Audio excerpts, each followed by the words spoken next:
The Last of the 20, Book 2, The Quest, by J.N. Wdowski. Chapter 12, Decisions. What was the fate of your exiled parents? Nathan asked Olivia, who was the same age. I don't know, and I don't really care.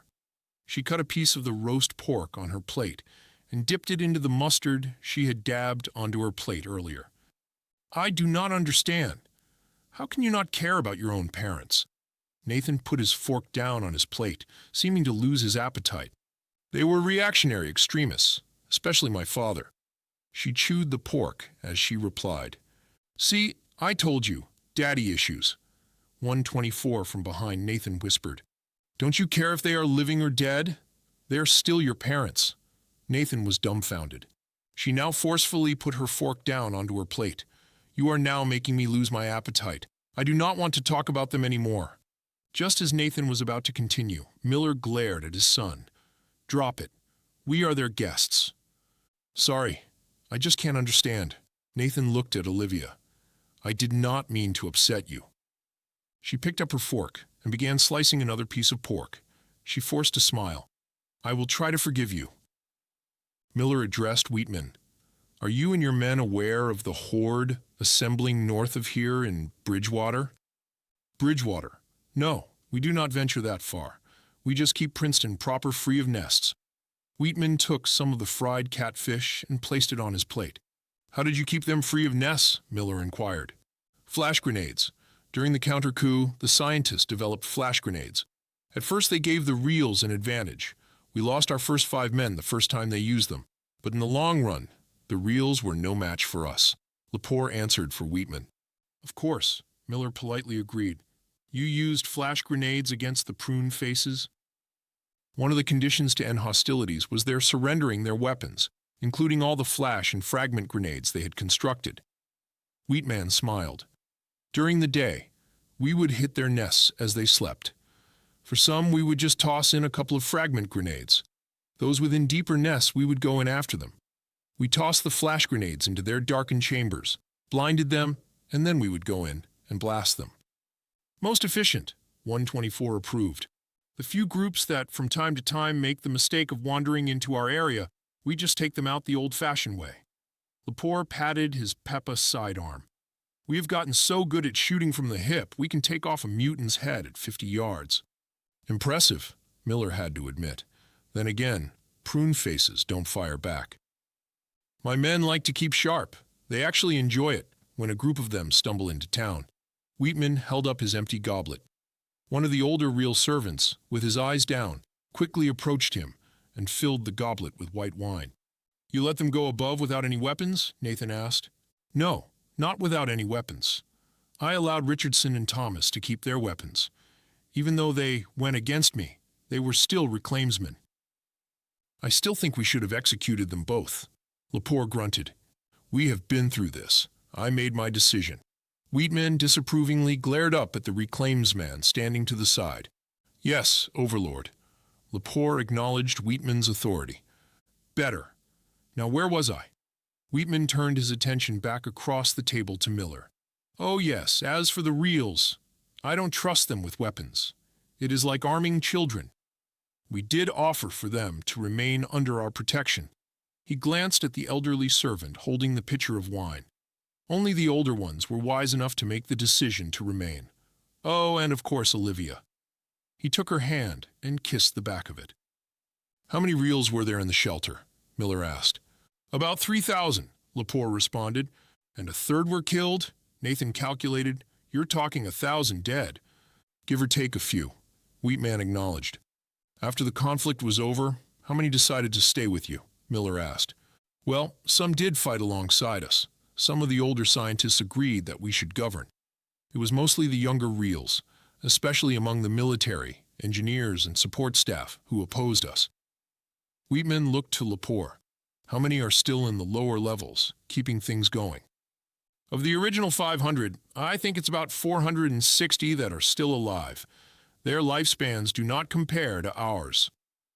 Lepore grinned. Some of the older ones have passed on since the end of the internal strife. What happened to those you exiled? With only 2 armed reclaimsmen, you are talking at least 1,600 souls. I am guessing including their women and children? Miller questioned. You are guessing correctly. Wheatman placed a forkful of the tender-fried catfish in his mouth. What was their fate on the surface, with only 2 armed reclaimsmen for protection? Nathan sounded upset. As for their fate, I have no idea. We never came across their bodies in our sweeps of our area, and none of the infected we took out wore Shelter 5 clothes. No, we did kill 12 mutants in Shelter 5 uniforms. It was sometime 2 years ago, remember? Lepore corrected Wheatman. Oh yeah, that's right. I stand corrected. It seems at least 12 were infected. He shrugged his shoulders. As for the rest of them, who knows? And who cares, Olivia added.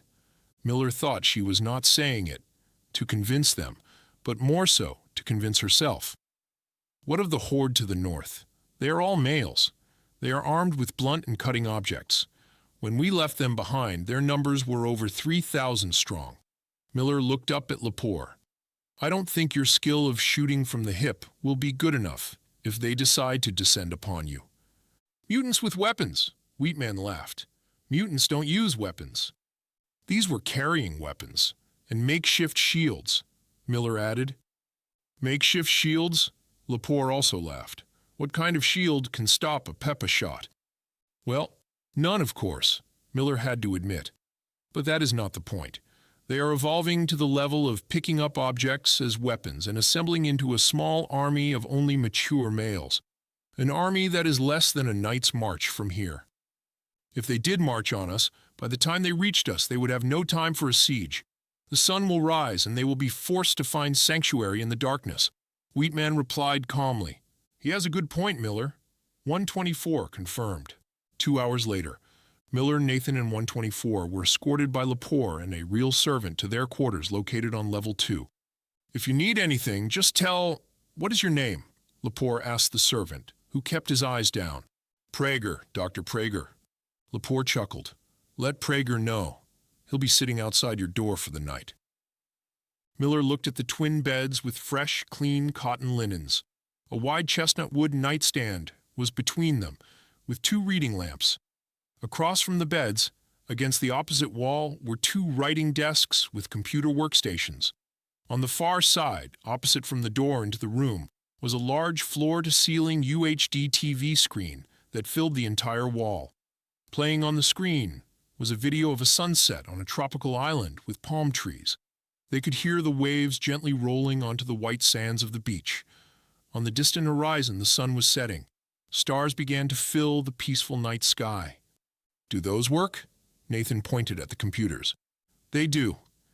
And you will find access to our ebook library, film library, and some pretty good computer games. I personally like The Sims. The Sims? I would not expect that of you, Lepore. Miller was surprised. I find it mindless entertainment, Lepore responded. If there is nothing else, I will say good night. And remember, this one will be just outside your door if you need anything. Dr. Prager. Keeping his eyes lowered, the real reminded him of his name. Lepore laughed at the servant's correction and closed the door. The Sims? Nathan asked his father. It is a simulator of human relationships and building a home. Not the kind of game I would guess Lepore would be into. His father answered. 124. Scan for any bugs in the room. 124 did a deep sweep. It's clean. Granted, the computers do have microphones and cameras if you choose to activate them. Can Dr. Prager hear us outside? Prager, come in, 124 shouted at the door. Nothing happened. It seems he cannot. Nathan walked to the door and opened it. Sitting in a chair across from their door sat Dr. Prager. Seeing Nathan, he stood immediately and lowered his eyes. May I serve you? I'm fine. Thanks, Dr. Prager. Nothing for now. Nathan answered before closing the door to their room. I think we will need to move out first thing in the morning. Miller felt he could talk freely with Nathan and 124. This is not what we are looking for. They are reclaimsmen, Pop. Nathan was confused. I thought that was the point of this mission. No, Nathan. These are not reclaimsmen. They wear the uniforms, but they have broken their oaths. Our mission was to serve and protect humanity, not dominate it. Besides, they have only one female of breeding age, and she is clearly taken. What does that have to do with anything? Nathan was still confused. You, your younger brothers and sisters are all hitting sexual maturity, Miller responded. Yeah. Your mother, aunts, grandpa, and I had all hoped that if Shelter 5 had thrived, they would have had children. Children close to your age and the ages of your siblings. You're trying to find us mates? Nathan was catching on. Young Mr. Miller, you cannot mate with your siblings. Inbreeding will, over generations, lead to disaster. For humanity to survive, you need a more diverse genetic pool to choose from. 124 bluntly explained the reality of their quest. Nathan's jaw dropped as he looked to his father. Miller nodded his head, acknowledging what 124 was saying. That has been our quest from the beginning. Reclaimsmen would have been suitable mates for my daughters, but not these men. Shelter 5 is a dead end. Be sure to continue to Chapter 13, Coffee and Orange Juice. To support the author, please like, share, comment, and subscribe.